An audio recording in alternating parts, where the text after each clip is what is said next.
Welcome back. You're watching Today, and Hermanus has cancelled its world-renowned Whale Festival. It comes in the wake of devastating storms that have left severe damage in the area. Residents are battling water shortages as the main waterline from Overstrand has been washed away. Let's get the very latest from reporter Kevin Brandt, who's in Hermanus this afternoon.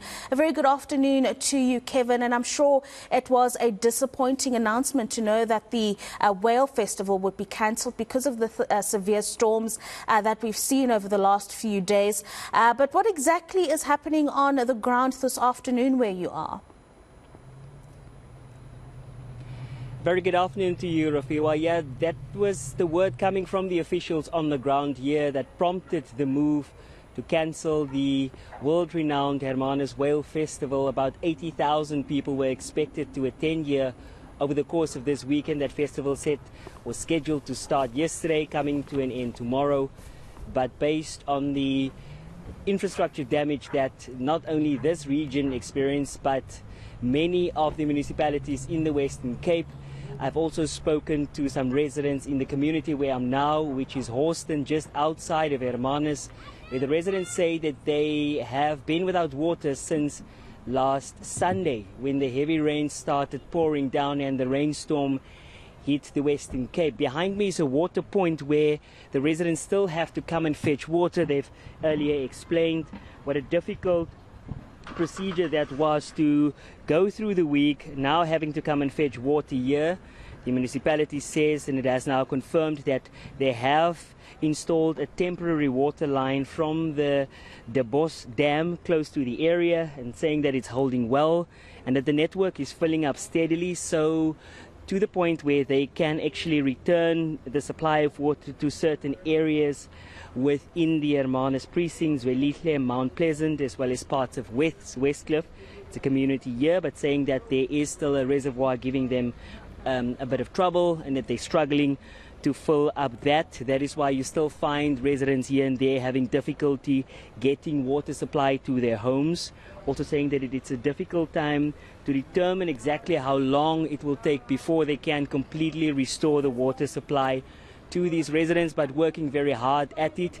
We've also heard from the Western Cape government again yesterday, where the MEC Anton Brodel from local government spoke about the interventions from the city side, also highlighting some of the key focus points where the provincial government is focused on now to bring some relief to these residents. Yesterday I was, of course, in the Cape Winelands town of Franschhoek. Heavy and huge damage in that community there, with businesses now having to think differently as to how they can still continue operating. We saw large-scale destruction within that town, normally associated with tourism because of its beautiful scenery, and it is one of the areas where people go to relax and have some fun. And at this time, normally the streets will be, full of people wandering up and down there. But when we got there yesterday, we saw the destruction right along that main road as you make your way up to the R45, and that is the mountain pass between Franschhoek as well as Verleesdorp still remains closed. When we made our way here now on the N2 towards Hermanus, we saw that a section of the road that was washed away just after the breach there in Botriver, that area is also still closed, and we saw traffic officials still being deployed to that area there. So large-scale damage. We've heard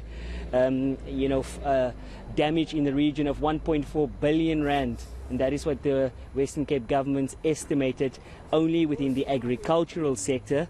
Earlier on this week, we were also in the town of Worcester, there in the Breede Valley municipality, where the associations there, the agriculture associations, highlighted that they cannot take any more poundings and impact like this. Not only as a result of the severe weather conditions, we've also seen the rising costs that comes with production and input costs going up, diesel to name but one. Also mentioning the electricity now to top it all. They also have to deal with the impact of this severe weather and rainstorm that we've experienced here within the province. But word from the officials is that they are on the ground, assessments are being made, so that municipalities can compile a dossier that they will then present as government to national structures, which will then motivate why the province should be allocated disaster relief funding to further aid in bringing some relief to the residents on the ground here, Rufiwa. Very briefly, Kevin, if you will, I see more and more people are coming up behind you to get some water from the tankers that we see on our screen at the moment. Have residents of Hermanus in those communities been rationed as to how much water they can collect per household, or have they not been given any indication of that at all? Not giving any specific indication. One resident that I did spoke to earlier on indicated that they do come and collect large enough volume so that they don't continuously have to come back here, sometimes saying it's obviously weekend now, so a lot of people might be at home, but painting a very different picture for weekdays when there are queues of people coming after work to come and collect water here, and saying that they do, when they come, they try and collect water in a large enough volume as they can to take home so that they don't have to frequently repeat this process, explaining that it is very frustrating. It obviously adds another load or layer to your day when you have to come home or even prepare for work, but saying that they do try and work with the water, or use the water rather, as sparingly as possible when they are at home. Rafiwa? Thank you very much, Kevin, for that update. That is reporter Kevin Brandt out in Hermanus this afternoon, giving us an update on the impact that those severe storms have had on the water infrastructure in Hermanus. Community members, as you saw in the screen, or on the screen, they're collecting water from the tankers that have been allocated by the municipal authorities there.